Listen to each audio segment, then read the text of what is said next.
그 청소부가 이 건물 주인이라고요? 아무도 믿지 않았다.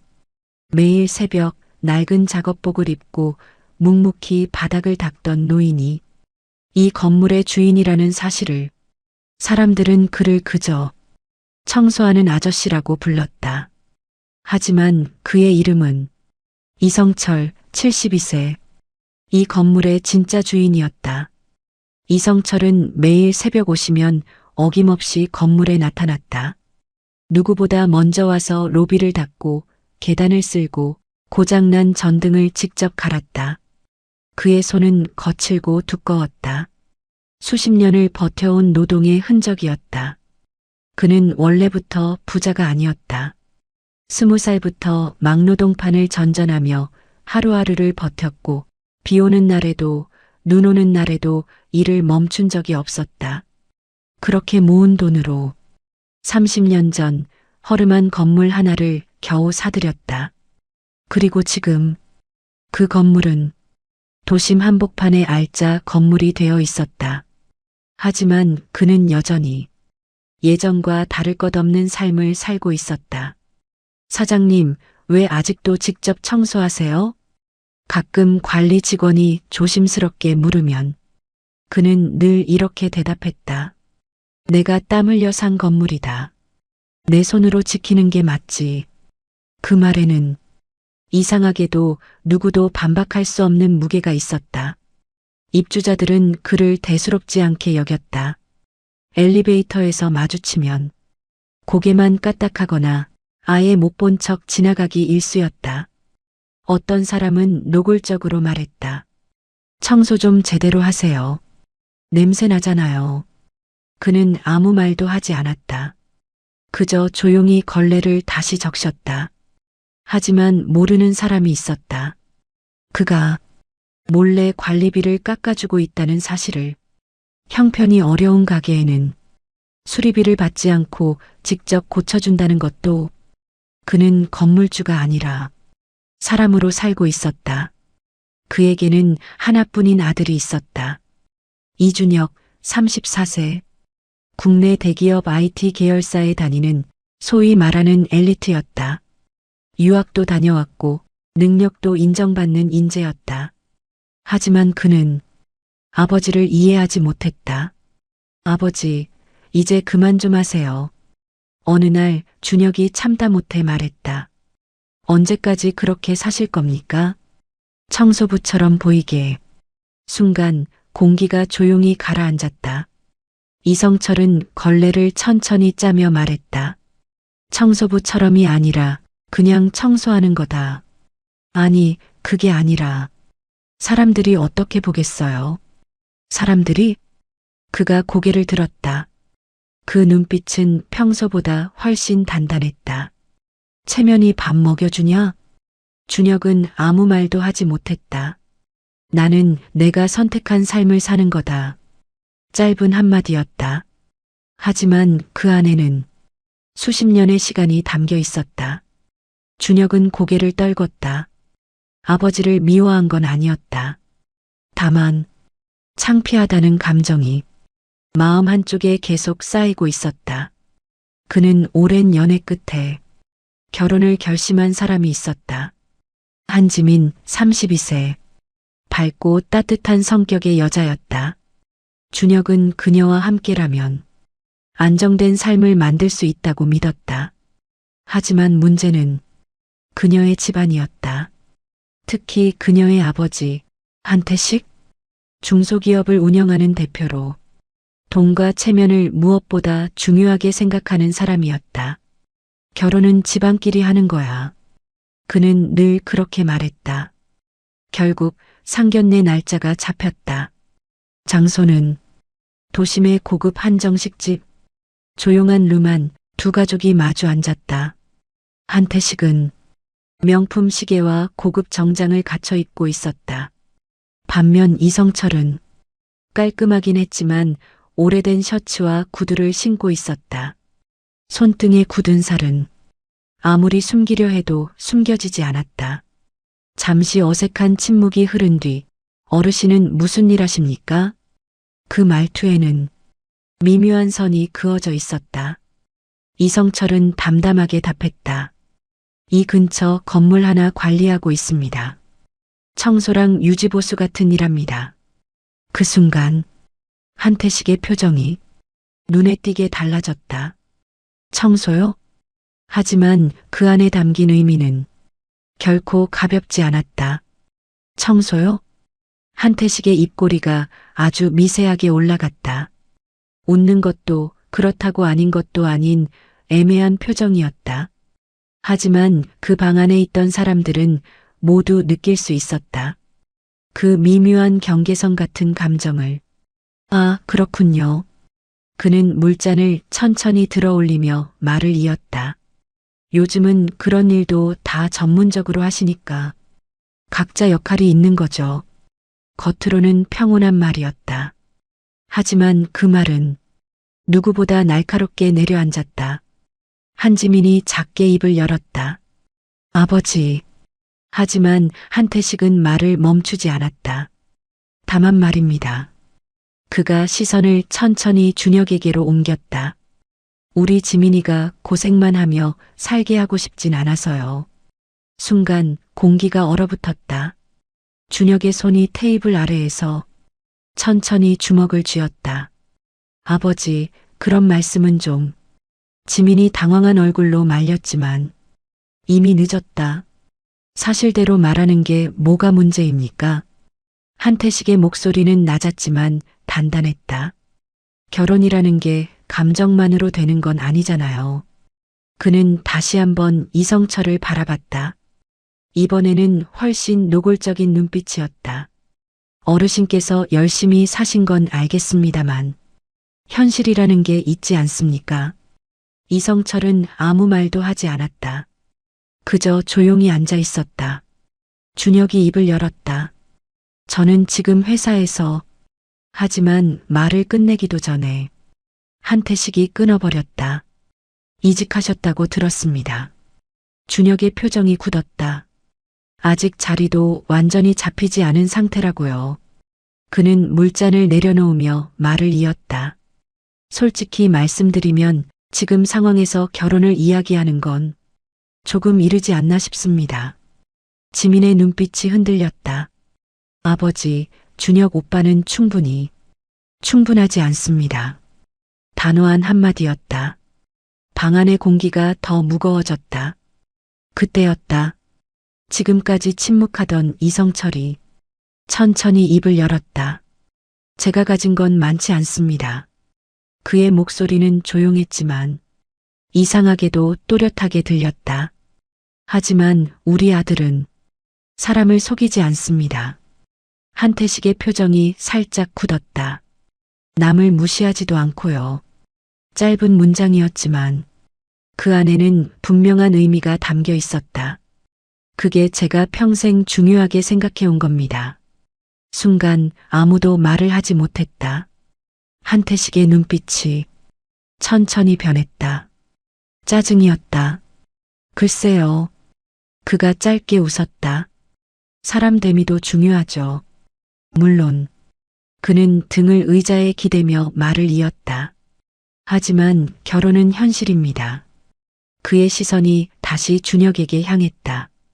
책임질 수 있는 준비가 되어 있는지가 더 중요한 문제 아닙니까? 준혁의 입술이 굳게 다물어졌다. 이성철은 더 이상 말을 하지 않았다. 그저 조용히 고개를 끄덕였다. 그 순간이었다. 지민이 갑자기 자리에서 일어섰다. 죄송합니다. 그녀의 목소리는 떨리고 있었다. 오늘은 여기까지 하면 좋을 것 같아요. 아무도 그녀를 말리지 못했다. 그날 상견례는 그렇게 끝났다. 식당 밖. 차가운 밤 공기가 얼굴을 스쳤다. 준혁은 아무 말도 하지 못한 채 그 자리에 서 있었다. 이성철은 하늘을 한번 올려다봤다. 미안하다. 그의 입에서 조용히 흘러나왔다. 준혁이 고개를 들었다. 아버지가 왜? 괜히 너까지 불편하게 만든 것 같아서. 준혁의 가슴이 순간 묘하게 조여왔다. 하지만 그는 끝내 아무 말도 하지 못했다. 그날 이후 두 사람 사이에는 보이지 않는 벽이 하나 생겼다. 며칠이 흘렀다. 한태식은 회사 사무실에서 서류를 넘기고 있었다. 여기 건물 위치 괜찮네요. 그가 중얼거렸다. 직원이 고개를 끄덕였다. 시세보다 조금 저렴하게 나와 있습니다. 이유는요? 건물주는 있는데 관리를 직접 한다고 하더라고요. 한태식은 피식 웃었다. 요즘 세상에 그런 사람이 아직도 있습니까? 그는 서류를 탁 덮었다. 가봅시다. 직접. 며칠 후 그는 건물 로비에 들어섰다. 바닥은 반짝였고 공기는 정돈되어 있었다. 생각보다 괜찮군. 그가 고개를 끄덕였다. 그때였다. 저쪽에서 누군가 바닥을 닦고 있었다. 낡은 작업복, 익숙한 뒷모습, 한태식의 걸음이 천천히 멈췄다. 어디서 본 것 같은데. 그가 눈을 가늘게 떴다. 그 순간 그 남자가 고개를 들었다. 눈이 마주쳤다. 아, 한태식의 입에서 짧은 숨이 새어나왔다. 며칠 전 자신이 무시했던 그 노인, 이성철이었다. 여기서 뭐 하십니까? 말이 이상하게 꼬였다. 이성철은 아무렇지 않은 얼굴로 말했다. 일하고 있습니다. 그의 손에는 여전히 걸레가 들려 있었다. 하지만 그 순간 한태식의 시선이 옆으로 천천히 이동했다. 관리사무소 문역. 작은 명패 하나. 그는 무심코 읽었다. 그리고 그 자리에서 완전히 굳어버렸다. 관리사무소 문역. 작은 금속 명패 하나. 한태식의 시선이 그 글자를 천천히 따라갔다. 건물 소유주 이성철. 순간 그의 눈이 흔들렸다. 소유주? 입 밖으로 거의 소리 없이 새어나온 말이었다. 머릿속이 하얘졌다. 방금 전까지 걸레를 들고 바닥을 닦고 있던 그 노인이 자신이 들어오려던 이 건물의 주인이라는 사실이 단번에 이해되지 않았다. 이게 무슨... 그때였다. 이성철이 천천히 걸레를 내려놓았다. 그리고 손을 한번 털고는 조용히 입을 열었다. 보셨습니까? 그 목소리는 며칠 전과 똑같았다. 차분했고 조용했고 흔들림이 없었다. 하지만 이번에는 전혀 다르게 들렸다. 한태식은 아무 말도 하지 못했다. 이성철이 관리사무소 문을 열었다. 안으로 들어오시죠. 그 한마디에 한태식은 반사적으로 고개를 끄덕였다. 사무실 안. 깔끔하게 정리된 책상 위에 서류철 하나가 놓여 있었다. 이성철은 그 서류를 천천히 펼쳤다. 입주 상담 때문에 오신 거죠. 한태식의 손이 미세하게 떨리고 있었다. 아, 예, 그게... 말이 이어지지 않았다. 이성철은 아무렇지 않게 서류 한 장을 꺼내 그 앞에 내밀었다. 이 건물 등기부입니다. 한태식의 눈이 서류 위를 훑었다. 분명히 적혀 있었다. 건물 소유주 이성철. 그 아래에는 취득 시기와 금액 그리고 여러 번의 증축 기록까지 빼곡하게 정리되어 있었다. 단순한 건물 하나가 아니었다. 시간과 노력으로 쌓아 올린 인생 그 자체였다. 10년 전에 리모델링을 한 번 했고 그 전에 2번 더 손을 봤습니다. 이성철의 목소리는 담담하게 이어졌다. 대출 없이 여기까지 왔습니다. 한태식의 입이 천천히 벌어졌다. 그는 아무 말도 할 수 없었다. 며칠 전 자신이 했던 말들이 머릿속에서 그대로 되살아났다. 청소요. 현실이 중요합니다. 결혼은 집안끼리 하는 겁니다. 그 모든 말들이 지금 이 공간 안에서 자신을 향해 되돌아오고 있었다. 숨이 막히는 것 같았다. 회장님, 목소리가 낮게 떨렸다. 이성철은 그를 바라봤다. 그 눈빛에는 분노도 비웃음도 없었다. 그저 담담함. 그게 오히려 더 견디기 힘들었다. 그날은 제가 한태식이 고개를 숙였다. 정말 몰라서 그랬습니다. 잠시 침묵이 흘렀다. 이성철이 천천히 의자에 앉았다. 몰라서 그랬다. 그가 조용히 말을 되뇌었다. 그럼 알고 있었다면 안 그랬을 겁니까? 한태식은 아무 말도 하지 못했다. 입이 떨어지지 않았다. 사람이 어떤 일을 하느냐보다 어떻게 살아왔느냐가 더 중요하다고 생각합니다. 이성철의 시선이 조용히 그를 향했다. 그걸 모르셨던 거죠. 한태식의 손이 무릎 위에서 꽉 쥐어졌다. 제가 경솔했습니다. 그의 목소리는 이제 완전히 낮아져 있었다. 사과드립니다. 하지만 이성철의 표정은 여전히 변하지 않았다. 사과는 받겠습니다. 그리고 이어진 말. 하지만 이해는 못하겠습니다. 한태식의 고개가 천천히 들렸다. 눈빛이 흔들렸다. 그날 저에게 하신 말씀은 단순한 실수가 아니었습니다. 사무실 안의 공기가 조금 더 무거워졌다. 그건 평소에 가지고 계신 생각이 그대로 나온 거니까요. 한태식은 고개를 다시 숙였다. 반박할 수 없었다. 저는 평생 사람을 그렇게 나누지 않고 살아왔습니다. 이성철이 천천히 자리에서 일어났다. 돈 있는 사람, 없는 사람. 그가 한 걸음 다가왔다. 겉으로 번듯한 사람, 그렇지 않은 사람. 그의 발걸음 소리가 조용히 울렸다. 그렇게 나누기 시작하면 사람은 결국 아무도 남지 않습니다. 한태식의 눈이 천천히 감겼다. 그 말이 가슴 깊이 박혔다. 한동안 아무도 말하지 않았다. 시간이 멈춘 것처럼 조용했다. 그때 이성철이 다시 입을 열었다. 입주 계약은 진행하셔도 됩니다. 한태식의 눈이 번쩍 떠졌다. 예, 사업은 사업이니까요. 그는 담담하게 말했다. 좋은 조건으로 맞춰드리겠습니다. 한태식의 표정에 복잡한 감정이 스쳐 지나갔다. 안도, 당혹, 그리고 부끄러움. 감사합니다.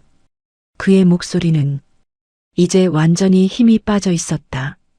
하지만 이성철의 다음 말이 그를 다시 멈춰 세웠다. 다만 가족 이야기는 다시 하지 않겠습니다. 사무실 안이 순간 조용해졌다. 한태식의 얼굴이 굳어졌다. 그건 말을 꺼내려 했지만 이성철이 먼저 고개를 저었다. 제 아들은 누군가의 체면을 위해 사는 사람이 아닙니다. 그의 목소리는 여전히 조용했지만 분명히 선이 그어져 있었다. 그리고 저는 그 아이를 그렇게 키운 적이 없습니다. 한태식은 그 자리에 서서 아무 말도 하지 못했다. 그저 고개를 깊이 숙였다. 그 순간 그가 평생 쌓아온 기준이 조용히 무너지고 있었다. 며칠이 흘렀다. 한태식은 다시 그 건물을 찾았다. 처음 방문했을 때와는 완전히 다른 모습이었다. 차에서 내리기 전 그는 한동안 움직이지 못했다. 손에 쥔 서류 봉투가 괜히 무겁게 느껴졌다. 천천히 숨을 내쉰 뒤 문을 열고 밖으로 나왔다. 로비 문 앞에 서자 자신의 모습이 유리창에 비쳤다. 단정한 정장, 반듯한 자세, 늘 자부심이었던 모습이었다. 하지만 오늘은 그 모습이 낯설게 느껴졌다. 문을 열고 들어섰다.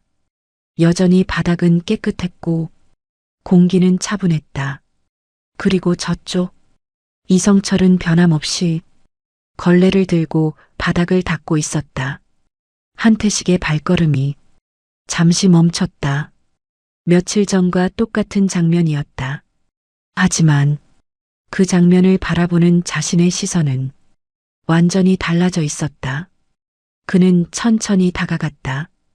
회장님, 이성철이 고개를 들었다. 잠시 눈이 마주쳤다. 또 오셨네요. 그게 오히려 한태식에게 더 어렵게 느껴졌다. 잠깐 시간 괜찮으십니까? 이성철은 말없이 고개를 끄덕였다. 두 사람은 관리사무소 안으로 들어갔다. 문이 닫히자 작은 공간 안에 정적이 흘렀다. 한태식이 먼저 입을 열었다. 그날 이후로 계속 생각했습니다. 그의 목소리는 예전보다 훨씬 낮아져 있었다. 제가 어떤 사람인지 이성철은 아무 말도 하지 않았다. 그저 조용히 듣고 있었다. 저는 그동안 돈이 기준이라고 생각했습니다. 누가 더 가지고 있는지, 어떤 직업인지, 얼마나 안정적인지. 그는 잠시 말을 멈췄다. 그걸로 사람을 판단했습니다. 그게 당연한 줄 알았습니다. 이성철의 눈빛이 아주 미세하게 흔들렸다. 그런데 한태식이 고개를 들었다. 회장님을 보고 나서 그게 아니라는 걸 알았습니다. 진심이었다. 적어도 지금 이 순간만큼은 그의 말에는 꾸밈이 없었다. 늦었지만 사과드리고 싶습니다. 그가 자리에서 일어나 고개를 깊이 숙였다. 이성철은 그 모습을 가만히 바라봤다. 그리고 천천히 입을 열었다. 사람은 변할 수 있습니다. 한태식의 어깨가 미세하게 떨렸다. 그걸 인정하는 것도 쉽지 않은 일이죠. 그래서 더 어려운 겁니다. 한태식은 고개를 들지 못했다. 그의 눈가가 살짝 젖어 있었다. 그가 들고 있던 서류 봉투를 조심스럽게 내밀었다. 이건 입주 계약서입니다.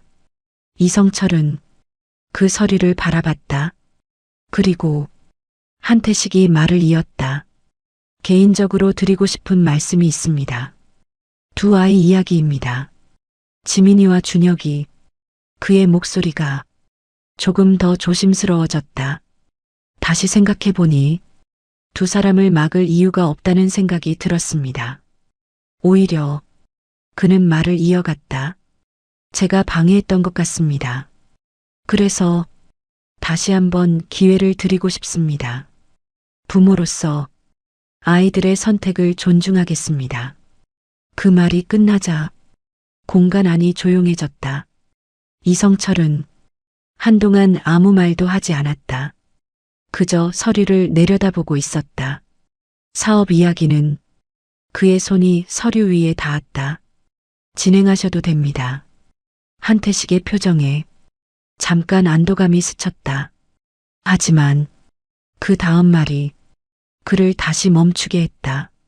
하지만 가족 이야기는 이제 제 아들이 결정할 일입니다. 단호했다. 저는 그 아이의 선택을 존중할 겁니다. 한태식의 눈빛이 흔들렸다. 회장님, 그리고 하나 더. 이성철의 목소리가 조금 더 깊어졌다. 결혼은 허락으로 하는 게 아닙니다. 책임으로 하는 겁니다. 그 말은 조용했지만 무거웠다. 한태식은 더 이상 말을 잇지 못했다. 그저 천천히 고개를 끄덕였다. 그날 이후 모든 선택은 이제 두 사람에게 넘어갔다. 그날 이후 공기는 묘하게 달라졌다. 새벽이면 어김없이 불이 켜졌고 그는 아무 말 없이 로비를 닦았다. 하지만 그를 바라보는 사람들의 시선은 이전과 같지 않았다. 회장님, 좋은 아침입니다. 오늘도 고생 많으십니다. 인사 속에는 이전과는 다른 존중이 담겨 있었다. 하지만 이성철은 그 변화를 특별히 받아들이지 않았다. 그저 하던 일을 했을 뿐이었다. 그의 삶은 늘 그랬다. 크게 바뀌는 것도 크게 기대하는 것도 없었다. 그리고 어느 날 준혁이 건물 로비에 나타났다. 이성철은 그를 보자 잠시 손을 멈췄다. 왔구나. 준혁은 고개를 끄덕였다. 아버지. 목소리가 조금 떨렸다. 잠깐 이야기할 수 있을까요? 이성철은 걸레를 옆에 놓았다. 그리고 천천히 고개를 끄덕였다. 두 사람은 관리사무소로 들어갔다. 한동안 아무 말도 없었다. 준혁이 먼저 입을 열었다. 요즘 많이 생각했습니다. 그는 손을 무릎 위에 올려놓고 있었다. 제가 뭘 중요하게 여겨야 하는 사람인지. 이성철은 조용히 듣고 있었다. 예전에는 잘 사는 게 전부라고 생각했습니다. 그런데 지금은 그게 아니라는 걸 압니다. 준혁의 눈이 흔들렸다. 아버지처럼 살고 싶다는 생각이 들었습니다. 이성철은 천천히 입을 열었다. 사람은 쉽게 변하지 않는다. 준혁이 고개를 들었다. 하지만 변하려는 마음은 중요하다. 짧지만 단단한 말이었다. 그걸 잊지 마라. 준혁의 눈가가 붉어졌다. 저 지민이와는 그는 잠시 말을 멈췄다. 헤어졌습니다. 이성철의 표정이 처음으로 아주 미세하게 움직였다. 서로 많이 좋아했지만 준혁은 조용히 말을 이었다. 결국 서로의 삶을 선택하기로 했습니다.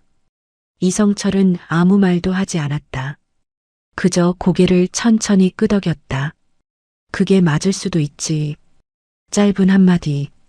그 안에는 비난도 아쉬움도 없었다.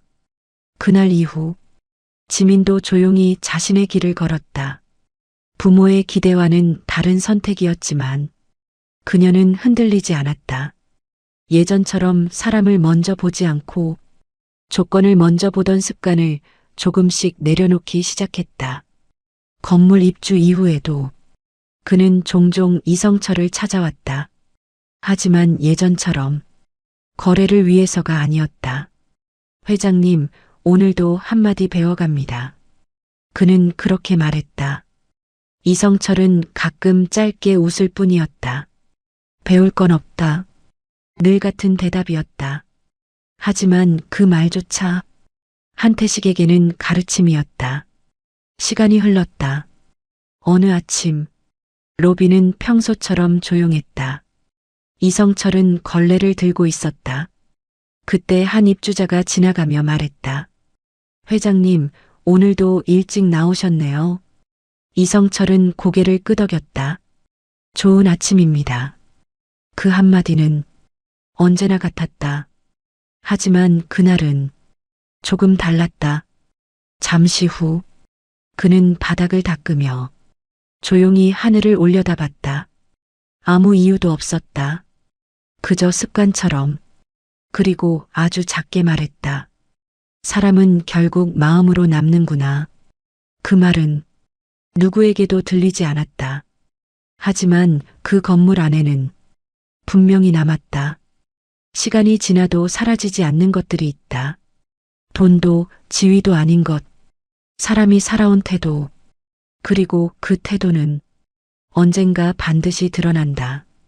이 건물의 사람들은 이제 알고 있었다. 진짜 가치는 겉이 아니라 안에 있다는 것을. 그리고 그 중심에는 여전히 한 사람이 있었다. 매일 새벽 묵묵히 바닥을 닦는 사람. 이성철. 청소부가 아니라 한 사람의 삶을 보여준 사람으로. 그리고 그 이야기는 오늘도 누군가의 마음속에서 조용히 이어지고 있었다. 죽은 줄 알았던 여자가 내 아이를 안고 있었다. 눈발이 거세게 흩날리던 겨울 오후였다. 회장 강도연은 차 문을 열고 천천히 밖으로 내렸다. 회장님, 바로 본사로 이동할까요? 기사의 물음에 도연은 잠시 말을 멈췄다. 그리고 시선을 옮겼다. 좁고 복잡한 시장 골목. 그곳이었다. 잠깐 들렀다 가지. 이유는 없었다. 그저 발이 그쪽으로 향했다. 골목 안은 사람들로 가득했다. 뜨거운 김이 올라오는 국물 냄새, 기름 냄새, 사람들의 목소리. 그때였다. 잠깐만요, 지나갈게요. 사람들 사이를 비집고 지나오는 한 여자. 머리 위에는 흔들리는 쟁반, 등에는 아이 하나, 가슴에는 또 다른 아이. 도연의 발걸음이 멈췄다. 이상하게 익숙했다. 콜록, 콜록. 등에 엎인 아이가 심하게 기침을 했다. 여자가 급히 걸음을 멈추고 아이 등을 두드렸다. 조금만 참아 금방 끝나. 그 목소리, 그 한마디에 도연의 심장이 내려앉았다. 설마. 천천히 다가갔다. 손끝이 떨렸다. 그리고 여자가 고개를 들었다. 서아. 도연의 입에서 이름이 흘러나왔다. 3년 전 사라진 여자. 죽었다고까지 생각했던 사람. 하지만 여자의 눈빛은 차가웠다. 누구세요? 도연이 멈췄다. 나야 도연이야. 사람 잘못 보셨어요. 단호했다. 단 1초의 망설임도 없었다. 그 순간 도연의 시선이 아이에게 꽂혔다. 두 아이. 똑같이 생긴 쌍둥이. 아이들 몇 살이에요? 여자가 경계했다. 3살이요. 왜요? 3살. 도연의 머릿속에서 무언가 터졌다. 이혼한 지 정확히 3년. 숨이 막혔다. 비켜주세요. 여자가 등을 돌렸다. 눈이 더 굵어졌다. 아이를 업은 채 쟁반을 이고 휘청이며 걸어가는 뒷모습. 도연은 움직이지 못했다. 저 여자 괴롭히지 마세요. 옆에서 상인이 낮게 말했다. 맨날 저렇게 애들 데리고 일해요. 얼마나 힘든데. 도연의 손이 떨렸다. 혼자요? 그럼요. 남편 없는 사람 같던데. 그 말이 가슴을 찔렀다.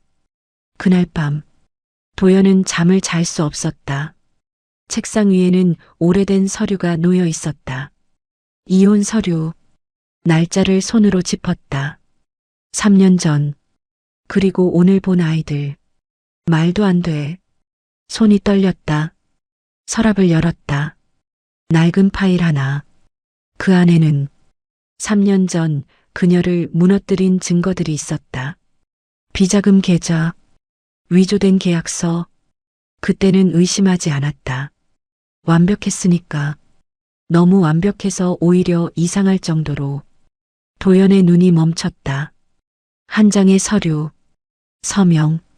이거 자세히 보니 미묘하게 달랐다. 자신의 사인과. 이건. 숨이 거칠어졌다. 그 순간 머릿속에 스치는 얼굴. 당시 사건을 주도했던 사람. 전무 오세린. 설마 처음부터 전부. 도연의 손에서 서류가 떨어졌다. 그때였다. 휴대폰이 울렸다. 발신자 비서. 회장님, 오세린 전무가 면담 요청하셨습니다. 도연의 눈빛이 변했다. 차갑게 가라앉았다. 지금? 네. 급한 일이라고 합니다. 잠시 침묵. 그리고 들어오라고 해. 문이 열렸다. 오세린이 들어왔다. 단정한 정장, 하지만 손이 미세하게 떨리고 있었다. 회장님, 요즘 시장 쪽에 자주 가신다고 들었습니다. 도연은 아무 말 없이 바라봤다. 그 시선에 오세린의 표정이 굳었다. 왜 그러시죠? 조용한 목소리. 하지만 압박감이 숨막힐 듯 했다. 도연이 천천히 말했다. 3년 전 일. 순간 오세린의 눈동자가 흔들렸다. 그거 다시 이야기해 볼까? 정적. 공기가 얼어붙었다. 그날 당신 정말 아무것도 몰랐습니까? 조용한 집무실. 시계 초침 소리만 들렸다. 강도연의 시선은 한 번도 흔들리지 않았다. 정면에 앉은 오세린을 똑바로 꿰뚫고 있었다. 무슨 말씀이신지 모르겠습니다. 세린의 목소리는 평온했다. 하지만 손끝이 미세하게 떨리고 있었다. 도연이 서류 한 장을 책상 위에 밀어냈다. 이거, 세린의 시선이 떨어졌다. 단 한 장. 3년 전 모든 걸 끝내버린 결정적 증거. 비자금 계좌 개설 동의서. 문제라도 있습니까? 있지. 도연의 목소리가 낮게 가라앉았다. 내 서명이 아니야. 순간 공기가 멎었다. 확인하셨습니까? 지금 보고 있다. 도연이 손가락으로 서명을 짚었다. 회계 방향, 끝 처리 전부 달라. 세린의 입술이 굳었다. 하지만 곧 희미하게 웃었다. 3년 전에도 검증 끝난 자료입니다. 그때는 내가 확인 안 했으니까. 정적? 도연이 몸을 앞으로 기울였다. 그때 난 화가 나 있었거든. 그날의 기억이 스쳤다. 비 내리던 밤. 당신이야말로 날 속였어. 울고 있던 여자. 그 이름. 안서아. 도현, 제발 한 번만 더. 그만해. 차갑게 돌아섰던 자신. 그리고 이혼. 지금은 다르지. 도연의 눈이 번뜩였다. 난 이제 감정이 아니라 사실을 보니까. 세린의 손이 멈췄다. 그래서요? 다시 조사할 거야. 짧고 단호했다. 회장님. 처음으로 세린의 목소리가 낮아졌다. 이미 끝난 일입니다. 끝났다고? 도연이 피식 웃었다. 그 여자는 아직도 그 일 때문에 바닥에서 살고 있어. 그 말에 세린의 눈이 번쩍 들렸다. 만나셨군요. 침묵. 둘 사이 공기가 무겁게 내려앉았다. 도연은 대답하지 않았다. 하지만 그것만으로 충분했다. 기억 못 알아보죠? 세린이 낮게 말했다. 뭐? 그 여자 회장님 못 알아보죠? 순간 도연의 눈빛이 변했다. 그걸 어떻게 알아? 세린이 천천히 등을 기대며 웃었다. 역시 그렇군요. 그 웃음은 확신에 가까웠다. 설명해. 도연의 목소리가 낮아졌다. 기억상실입니다. 짧은 한마디. 하지만 충격은 컸다. 뭐라고? 3년 전 사고 났습니다. 세린의 말은 담담했다. 계단에서 떨어졌다고 들었습니다. 도연의 숨이 멎었다. 왜 그걸 이제 말해? 말할 이유가 없었으니까요. 이유가 없다고? 도연이 자리에서 일어났다. 쾅! 손이 책상을 내리쳤다. 내 아내였어. 순간 세린의 눈빛이 차갑게 식었다. 전 부인이죠. 그 한마디. 도연의 말문이 막혔다. 그 아이들. 도연이 낮게 물었다. 누구 아이지? 짧은 침묵. 그리고 세린이 입꼬리를 올렸다. 정말 모르시겠습니까? 심장이 세게 뛰었다. 3년입니다. 세린이 또박또박 말했다. 이혼 시점, 임신 시기 계산해 보시죠. 도연의 머릿속이 새하얘졌다. 내 아이야? 세린은 대답하지 않았다. 대신 의미심장한 미소만 남겼다. 확인해 보세요. 그 한마디. 문이 닫혔다. 혼자 남은 집무실. 도연은 그대로 서 있었다. 손이 떨렸다. 설마. 머릿속에 스쳐가는 장면들. 시장. 비틀거리던 여자.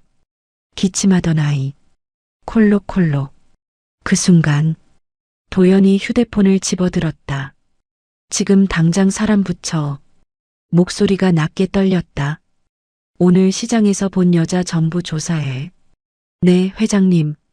전화를 끊고 도연이 천천히 앉았다. 고개를 숙였다. 내가 뭘 한 거지. 처음으로 후회가 밀려왔다. 그 시각. 어두운 골목. 한서아는 문을 열고 들어갔다. 좁은 반지하. 곰팡이 냄새. 차가운 공기. 엄마. 아이의 작은 목소리. 응, 괜찮아. 서아가 억지로 웃었다. 하지만 손이 떨리고 있었다. 또 기침했어? 등에 엎였던 아이를 내려놓았다. 아이의 숨이 거칠었다. 하하. 서아의 얼굴이 굳었다. 안 되는데. 서랍을 열었다. 텅 비어 있었다. 약이 없었다. 조금만 참아. 아이를 꼭 안았다. 눈이 젖어들었다. 그때였다. 문 밖에서 발자국 소리. 서아의 몸이 굳었다. 이 시간에? 누구세요? 대답은 없었다. 손잡이가 천천히 돌아갔다. 문 열지 마. 낮고 단단한 목소리였다. 문 손잡이를 붙잡고 있던 한서아의 손이 멈췄다. 누구세요? 심장이 빠르게 뛰었다. 밖은 조용했다. 그리고 나야. 그 한마디. 서아의 눈이 흔들렸다. 천천히 문을 열었다. 문틈 사이로 보이는 얼굴. 강도현. 왜 여기까지 왔어요? 목소리는 담담했지만 손끝은 하얗게 질려 있었다. 애들 때문이야. 도연이 바로 말했다. 돌려 말하지 않았다. 순간 서아의 눈빛이 바뀌었다. 경계. 그리고 두려움. 무슨 소리인지 모르겠는데요. 문을 닫으려는 순간 턱! 도연의 손이 문을 막았다. 3살. 짧게 말했다. 쌍둥이. 서아의 숨이 멎었다. 비켜요. 내 아이야? 직접적인 질문. 피할 수 없는 말. 정적? 아주 짧았지만 서아에게는 길게 느껴졌다. 아니에요. 고개를 저었다. 단호하게. 회장님이랑 상관없는 아이들이에요. 하지만 눈동자가 흔들렸다. 도연은 그걸 놓치지 않았다. 거짓말 못하네. 나가요. 확인하면 돼. 도연이 낮게 말했다. 유전자 검사. 그 순간 서아의 표정이 무너졌다. 하지 마요. 처음으로. 부탁이었다. 도연의 눈이 좁혀졌다. 왜? 그냥 하지 마요. 서아의 목소리가 떨렸다. 이대로 살게 해줘요. 그 말, 그 한마디가 도연의 가슴을 세게 쳤다. 왜 혼자 키워? 낮은 질문. 왜 나한테 말 안 했어? 서아가 웃었다. 허탈하게. 말했잖아요. 도연이 멈췄다. 뭐? 3년 전에. 서아의 눈이 젖었다. 그때 다 말했어요. 기억. 비 오는 날. 떨리는 손으로 배를 붙잡고 나 임신했어. 거짓말하지 마. 그때의 도연. 차갑게 돌아섰던 얼굴. 현재. 도연의 숨이 거칠어졌다. 설마 믿었어요? 서아가 물었다. 그때 저 말 믿었어요? 대답할 수 없었다. 안 믿었죠. 조용한 확신. 그래서 버렸잖아요. 말문이 막혔다. 이제 와서 왜 그래요? 서아의 눈물이 떨어졌다. 이미 끝났잖아요. 그때 콜록, 콜록. 아이의 기침 소리. 둘 다 동시에 고개를 돌렸다. 작은 아이가 숨을 헐떡이고 있었다. 하하. 서아가 급히 달려갔다. 괜찮아, 괜찮아. 하지만 전혀 괜찮지 않았다. 도연의 얼굴이 굳었다. 병원 가야 돼. 돈 없어요. 짧은 대답. 뭐? 약도 못 사요. 서아가 고개를 숙였다. 그래서 그냥 버티는 거예요. 그 말. 도연의 눈빛이 완전히 바뀌었다. 당장 가. 필요 없어요. 내가 데려가. 도연이 다가왔다. 하지 마요. 서아가 소리쳤다. 정적? 왜? 도연의 목소리가 낮아졌다. 서아가 아이를 꼭 끌어안았다. 또 뺏어갈 거잖아요. 그 말. 도연이 멈췄다. 뭐라고? 3년 전처럼. 서아의 눈이 흔들렸다. 이번엔 애들까지. 침묵. 그때였다. 문 밖에서 또 다른 발소리. 탁, 탁. 도연과 서아 동시에 고개를 돌렸다. 문이 열렸다. 찾았다. 낯선 남자. 검은 코트. 차가운 눈. 서아의 얼굴이 새하얘졌다. 당신.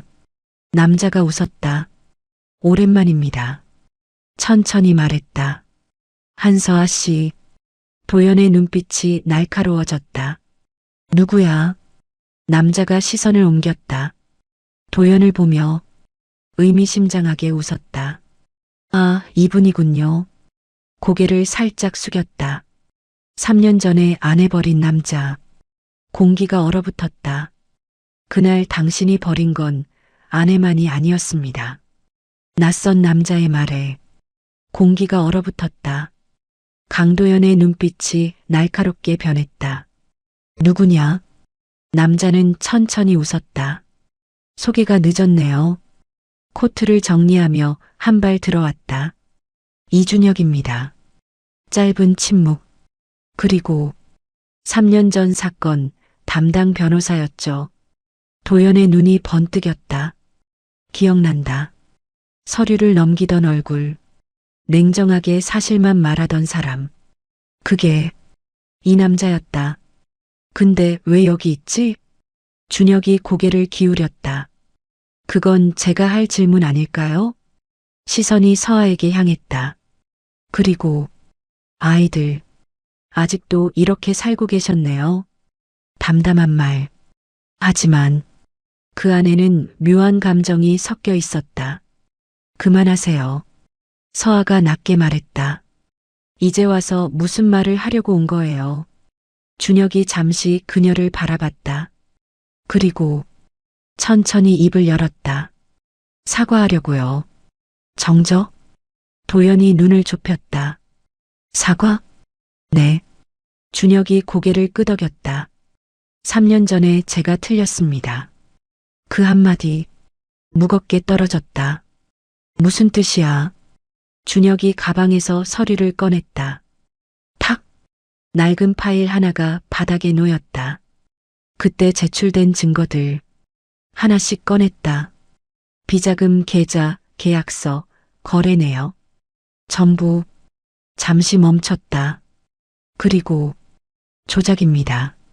순간 공기가 멎었다. 뭐라고? 도연의 목소리가 낮게 깔렸다. 전부 가짜였습니다. 준혁이 또박또박 말했다. 서명, 계좌 흐름, 거래처 전부 만들어진 겁니다. 도연의 손이 천천히 굳었다. 누가? 준혁의 시선이 올라갔다. 정면, 오세린 전무. 그 이름이 떨어지는 순간 도연의 눈이 완전히 변했다. 확실해? 증거 있습니다. 준혁이 서류를 밀어냈다. 그 안에는 새로운 자료들이 있었다. 숨겨진 계좌, 비밀 통화 기록, 그리고 녹취 파일. 3년 전 내부 고발자가 하나 있었습니다. 서아의 눈이 흔들렸다. 고발자? 준혁이 고개를 끄덕였다. 네. 그 사람이 이 자료를 남겼습니다. 도연이 물었다. 누군데? 잠시 침묵. 그리고 준혁이 말했다. 한서아 씨입니다. 순간 모든 것이 멈췄다. 뭐? 도연이 믿지 못한 얼굴로 돌아봤다. 서아는 아무 말도 하지 못했다. 맞습니다. 준혁이 조용히 이어갔다. 당시 회사 비리를 처음 발견한 것도 이 사람이었어요. 도연의 머릿속이 무너졌다. 그럼 입이 마르기 시작했다. 그럼 그때 누명입니다. 짧고 명확한 결론. 도연의 손에서 서류가 떨어졌다. 내가 말이 이어지지 않았다. 내가 그걸 믿고. 서아가 고개를 숙였다. 그래서 도연의 목소리가 떨렸다. 그래서 아무 말도 안 한 거야? 서아가 웃었다. 하지만 눈물이 흘렀다. 했어요. 도연이 멈췄다. 수십 번도 더 목소리가 갈라졌다. 근데 안 들었잖아요. 침묵. 그때 콜록, 콜록. 아이의 기침. 더 심해졌다. 준혁이 바로 반응했다. 이 아이 상태 위험합니다. 도연이 고개를 들었다. 뭐? 호흡이 불안정해요. 짧고 정확한 판단. 지금 당장 병원 가야 합니다. 서아가 고개를 저었다. 안 돼요. 왜 또? 도연이 말했다. 그 사람 아직 있어요. 순간 공기가 멈췄다. 누가? 서아의 입술이 떨렸다. 오세린. 눈이 흔들렸다. 그 사람 아직 저 찾고 있어요. 준혁의 표정이 굳었다. 역시 도연의 눈빛이 완전히 바뀌었다. 차갑게, 그리고 결정적으로 이번엔 내가 찾는다. 그 순간 밖에서 들려오는 급정거 소리. 끽. 세 사람의 시선이 동시에 문으로 향했다. 그리고 문 손잡이가 천천히 돌아갔다. 이제 끝낼 때가 된 것 같네요. 문이 열렸다. 천천히 들어오는 여자. 정갈한 정장, 흔들림 없는 시선. 오세린. 방 안의 공기가 단숨에 얼어붙었다. 여기까지 올 줄은 몰랐네요. 세린이 미소 지었다. 하지만 눈은 전혀 웃고 있지 않았다. 강도연이 한 발 앞으로 나섰다. 왜 그랬지? 짧은 질문. 세린이 고개를 기울였다. 뭐요? 3년 전 도연의 눈이 번뜩였다. 왜 한서아를 무너뜨렸어? 잠시 침묵. 그리고 세린이 웃었다. 눈치 빠르시네요. 그 한마디로 충분했다. 이유는 간단합니다. 세린이 천천히 걸음을 옮겼다. 그 여자가 너무 똑똑했거든요. 서아의 눈이 흔들렸다. 회사 돈 흐름, 거래 구조. 세린이 손가락으로 허공을 그렸다. 다 알아버렸잖아요. 그래서 도연의 목소리가 낮아졌다. 그래서 제거했죠. 너무도 가벼운 말. 처음엔 조용히 끝낼 생각이었어요. 세린이 이어갔다. 근데 임신까지 했더라고요. 순간 도연의 눈이 크게 흔들렸다. 그건 계획에 없었죠. 그래서 사고를 냈어? 도연이 이를 악물었다. 세린이 미소 지었다. 정확히는 유도했죠. 정적? 서아의 숨이 멎었다. 당신, 계단. 세린이 짧게 말했다. 기억 안 나세요? 서아의 손이 떨렸다. 희미한 기억. 어두운 계단. 뒤에서 다가오는 발소리. 그리고 밀리는 감각. 당신이었어. 세린이 아무 말 없이 웃었다. 그게 대답이었다. 그 순간 콜록, 콜록. 아이의 기침이 폭발하듯 터졌다. 숨이 거의 끊어질 듯 했다. 하하. 서아가 무너졌다. 안 돼, 제발. 도연이 즉시 아이를 안아들었다. 지금 병원 간다. 못 갑니다. 세린의 목소리 차갑게 떨어졌다. 도연이 돌아봤다. 비켜. 그 아이들. 세린이 시선을 내렸다. 살리면 곤란합니다. 순간 시간이 멈췄다. 뭐라고 했지? 세린이 웃었다. 증거잖아요. 공기가 깨졌다. 다음 순간 퍽! 도연의 주먹이 세린의 얼굴을 강타했다. 세린이 바닥에 쓰러졌다. 입가에서 피가 흘렀다. 감히. 도연의 눈이 완전히 돌아갔다. 내 애를.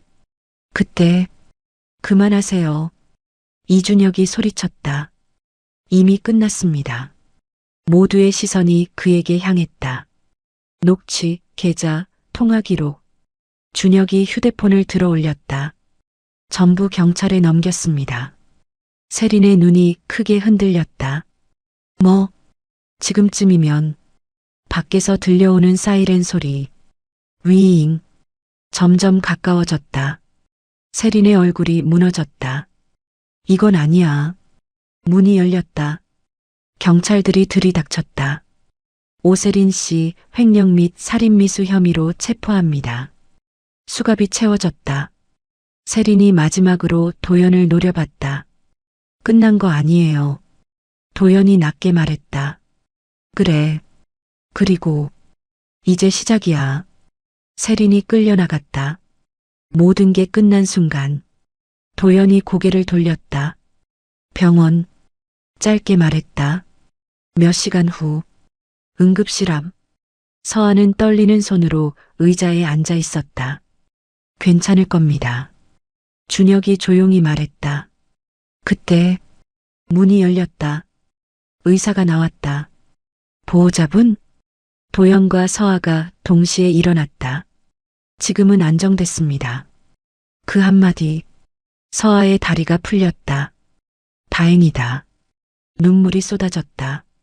도연이 조용히 옆에 섰다. 잠시 침묵. 미안해. 처음으로 꺼낸 말. 서아의 눈이 흔들렸다. 3년 전에 도연의 목소리가 떨렸다.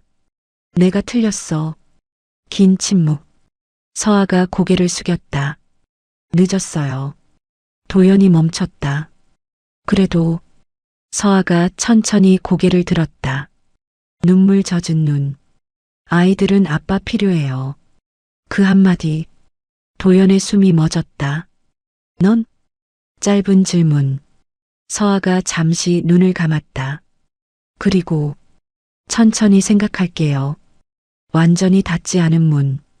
도연이 고개를 끄덕였다. 기다릴게. 병실 문 너머. 작은 숨소리. 살아있는 증거. 도연이 조용히 문을 바라봤다. 이번엔 낮게 중얼거렸다. 절대 안 놓쳐. 눈발이 다시 내리기 시작했다. 하지만 이번 겨울은 조금 덜 차가웠다. 여러분이라면 용서할 수 있을까요? 모든 걸 잃고 나서야 진실을 알게 된 남자, 여러분의 생각을 댓글로 남겨주세요. 용서 가능 또는 절대 불가. 그리고 이 이야기의 다음이 궁금하시다면 구독과 좋아요로 함께 해주세요.